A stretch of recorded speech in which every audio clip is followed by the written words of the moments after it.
Este é o quarto de uma série de 14 programas que estamos a desenvolver a respeito das obras de misericórdia. Hoje vamos tratar da quarta obra de misericórdia espiritual: perdoar as injúrias. Tarefa nada fácil. Aliás, não se pode dizer com muita clareza, não é fácil você responder a essa questão. O que é mais fácil? É perdoar ou é pedir perdão?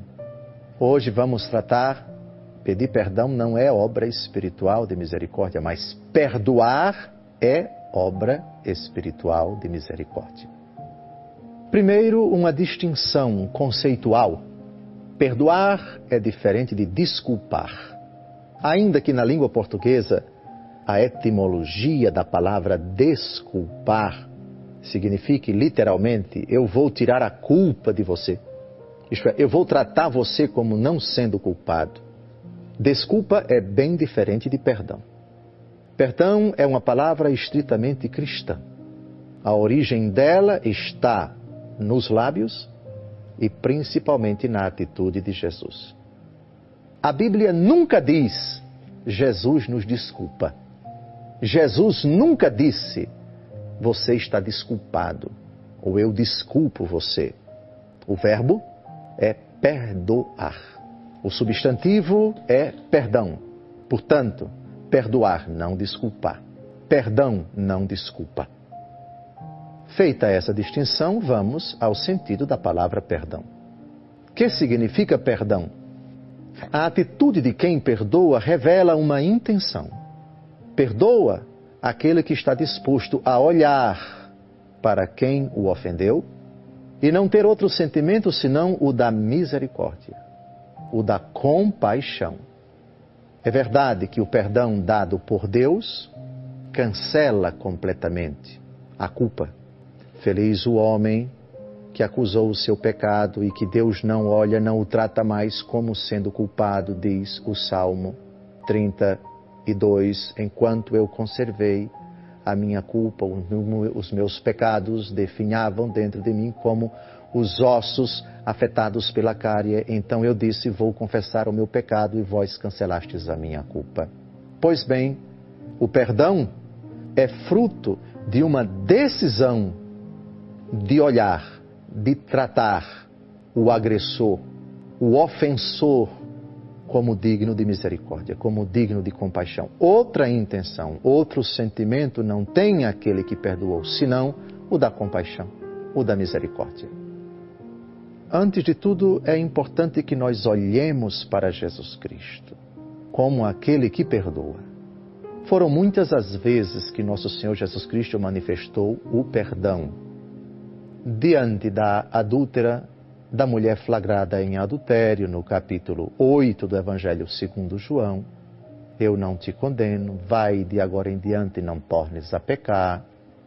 Diante do paralítico, colocado diante de Jesus pelo teto, no lugar onde ele estava, o que é mais fácil dizer? Toma o teu leito, levanta-te e vai para casa, ou teus pecados são perdoados. Pois bem, para que saibais que o Filho do Homem tem na terra o poder de perdoar os pecados, pois bem, levanta-te, toma o teu leito e anda. Caríssimos, nosso Senhor Jesus Cristo perdoa sempre. Perdoou muitas pessoas durante sua vida pública. Mas o versículo que eu vou escolher se refere ao perdão dele com relação aos que o injuriavam. Porque a obra de misericórdia que estamos a tratar é o perdão das injúrias. Perdoar as injúrias, as ofensas, os ataques, os assentos, as agressões à sua dignidade, à sua honra, enfim. É Lucas 23, 34. Na cruz, nosso Senhor Jesus Cristo perdoa os ataques, os insultos, as agressões, todas as injúrias, não somente físicas, mas também morais, que foram dirigidas a Ele. Esqueçamos então todos os perdões de nosso Senhor Jesus Cristo durante sua vida pública e fiquemos com esse perdão, que é o mais paradigmático. De certa forma, ele é uma síntese de todos os perdões da vida pública dele. Lucas, capítulo 23, versículo 34. E Jesus dizia: Pai, perdoa-lhes, eles não sabem o que fazem. Todos nós sabemos que durante a vida pública de Jesus, sem culpa dele, Jesus foi angariando desafetos, inimigos, que se tornaram cada vez mais agressivos, hostis, virulentos. A animosidade deles contra Jesus vai crescendo à medida em que o tempo avança, de sorte que no 3º ano da vida pública de Jesus, eles estão extremamente furiosos. E sua fúria se traduz não apenas em hostilidade, em disputa com o próprio Jesus Cristo.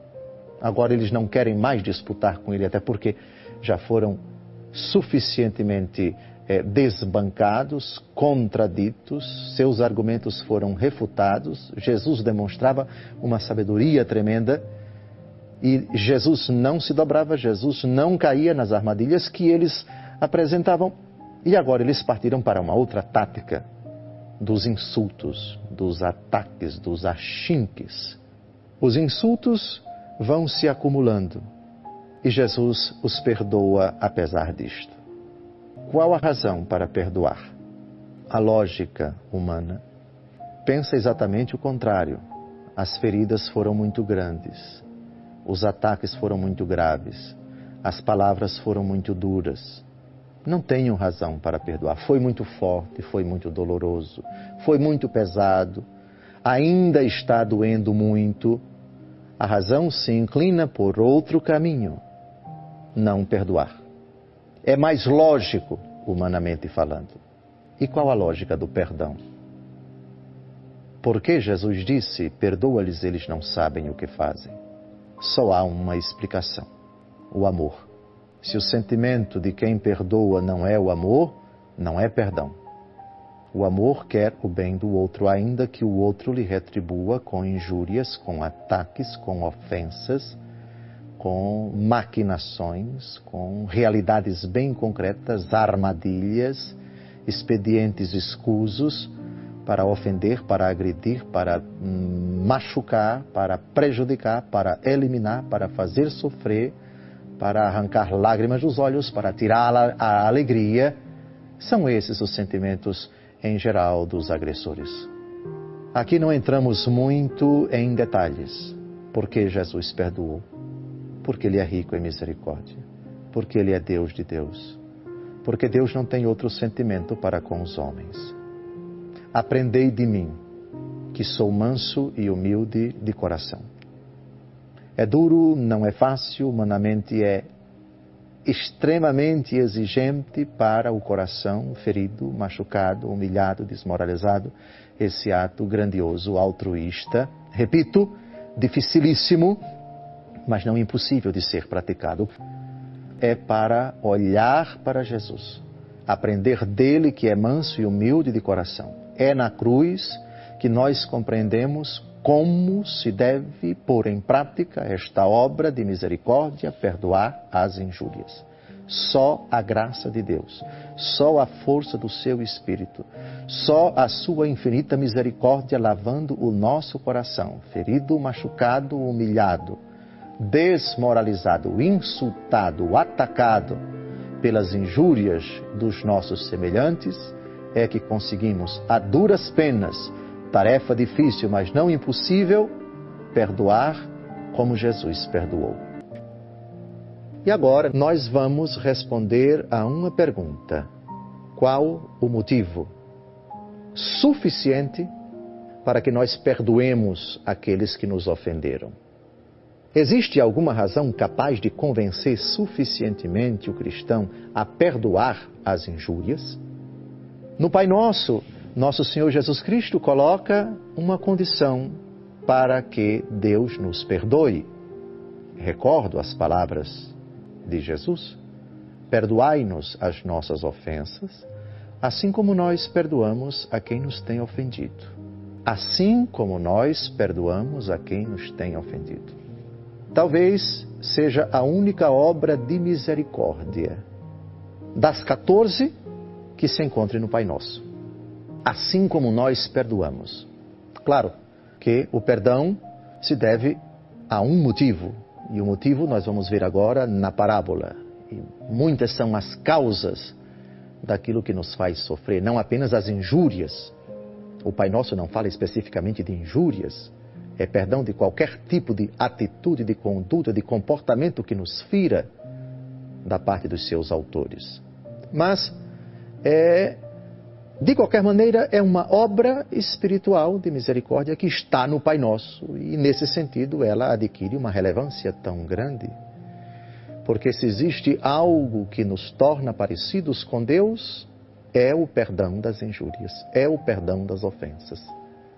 Parece-se muito com Deus, especificamente com Cristo, aquele que, ofendido como Ele foi, não com a intensidade com que Ele foi ofendido, repete: Pai, perdoa-lhes, eles não sabem o que fazem.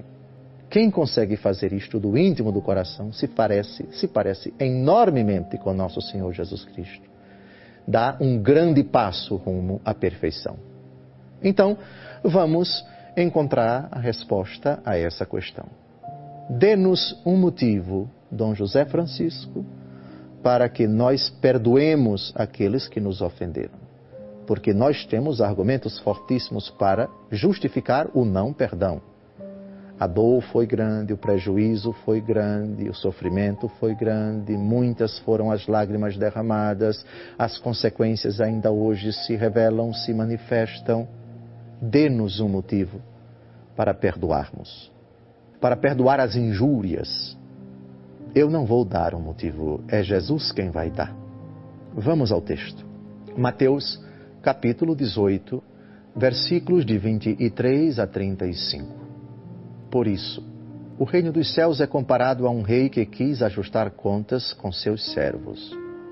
Quando começou a ajustá-las, trouxeram-lhe um que lhe devia 10.000 talentos.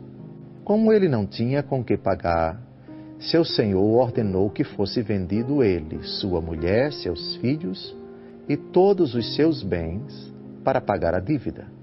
Este servo então prostrou-se por terra diante dele e suplicava-lhe: dá-me um prazo, e eu te pagarei tudo.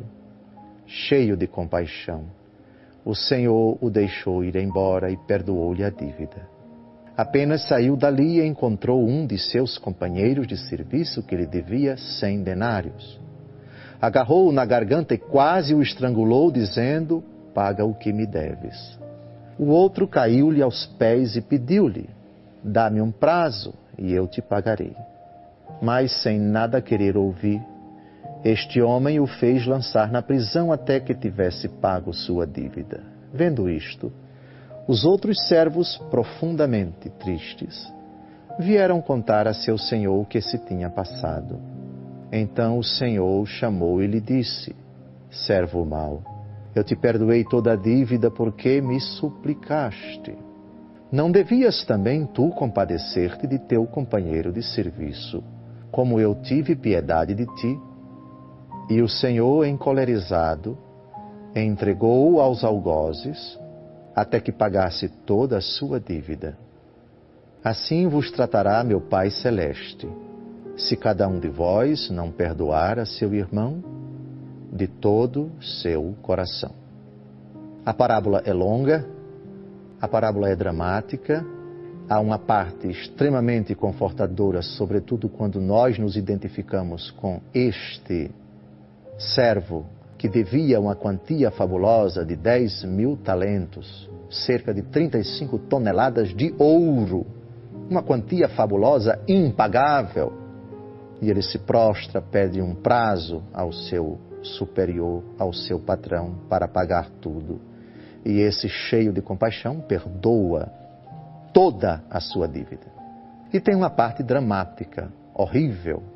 Ele sai dali, pega o outro servo seu, que lhe devia uma quantia irrisória, insignificante, agarra-o no pescoço, paga o que me deves. Esse pede um prazo, do mesmo jeito que ele fez com o seu patrão, mas ele não quer saber, coloca-o na prisão até que pague sua dívida. Os outros penalizados, vendo aquilo, contam ao seu patrão e esse, cheio de cólera, indignado, manda chamá-lo servo mau. Eu te perdoei toda a dívida porque me suplicaste. Tu não deverias também fazer o mesmo? Como eu tive compaixão de ti? E ele foi jogado nos tormentos. O arremate da parábola é terrível. É assim que o meu Pai Celeste tratará cada um de vocês. Se vocês não perdoarem ao irmão de vocês de todo o seu coração. Pronto, nessa parábola nós temos a resposta que eu formulei ainda há pouco. Qual o motivo para nós perdoarmos as injúrias? Vamos dizer quais os motivos que não convencem. Não devemos perdoar as injúrias porque já faz muito tempo. Muito tempo ou pouco tempo, isso não é motivo para perdoarmos a quem nos ofendeu. Eu vou perdoar porque já faz muito tempo. Não. Na Bíblia nós não encontramos esse motivo. Aliás, há pessoas que conservam ódio no seu coração e não tiram com o tempo. Tempo não é fator dirimente aqui. Não é justificativa. Eu só vou perdoar depois de muito tempo. Outros dizem, só vou perdoar quando eu esquecer. O que eles querem dizer na prática, não vou perdoar nunca. Porque quem odeia sempre encontra um jeito de estar lembrando a ofensa recebida. Perdoar não é esquecer. Perdoar é coração. Esquecer é cabeça, é mente, é memória. Jesus nunca pediu para nós esquecermos nada. Esse verbo nem aparece nas palavras de Jesus. Perdoar não é esquecer. Eu vou perdoar porque uma criatura está pedindo, mamãe está pedindo, papai está pedindo, fizeram abaixo assinado, minha avó está pedindo, o padre está pedindo, o papa está pedindo, o bispo está pedindo. Não, isso não é motivo para perdoar, não. Eu vou perdoar porque estou sendo pressionado, porque muita gente veio me pedir. Se o perdão acontece nesse contexto, não é autêntico perdão, você está fazendo pressionado, fazendo para agradar os outros, fazendo contra a sua vontade, fazendo o que os outros querem, isso não é perdão. Eu vou perdoar porque as consequências já passaram, porque a dívida que ele deixou para mim eu já consegui pagar. Também isso não convence. O perdão não deve ser dado pelas consequências superadas ou não, que já foram vencidas ou não, que já foram superadas ou não. Só existe um motivo para perdoarmos. Porque Deus em Cristo na cruz perdoou nossos pecados. Pai, perdoai-lhes, eles não sabem o que fazem. Nossos pecados, que são muitos, que são graves, que são abundantes, que foram se acumulando ao longo da vida, foram a causa do sofrimento de Jesus. Foi por causa dos nossos pecados que ele sofreu amargamente, tremendamente, terrivelmente na cruz. Apesar disto, ele nos perdoou. Adquirimos uma dívida impagável pelos nossos pecados cometidos contra Jesus. E quando éramos inimigos dele, diz o apóstolo Paulo, quando não merecíamos, quando ainda não nos tínhamos arrependido dos pecados, ele gratuitamente nos perdoou. Esse é o motivo, o único motivo. Por isso só é curado do ódio quem contempla o mistério da cruz com humildade, com humilhação.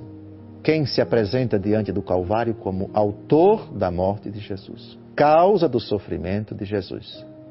Essa é a única razão. Esse é o único motivo para perdoarmos uma pessoa. Perdoar as injúrias, quarta obra espiritual de misericórdia. Desejo, suplico e imploro que o Deus Todo-Poderoso infunda o seu Espírito para banhar os corações que ainda estão mergulhados no ódio, na lógica da vingança, que tire do seu coração a pedra, o veneno do ódio e no seu lugar infunda o Espírito de perdão, o perdão das injúrias. A quarta obra espiritual de misericórdia.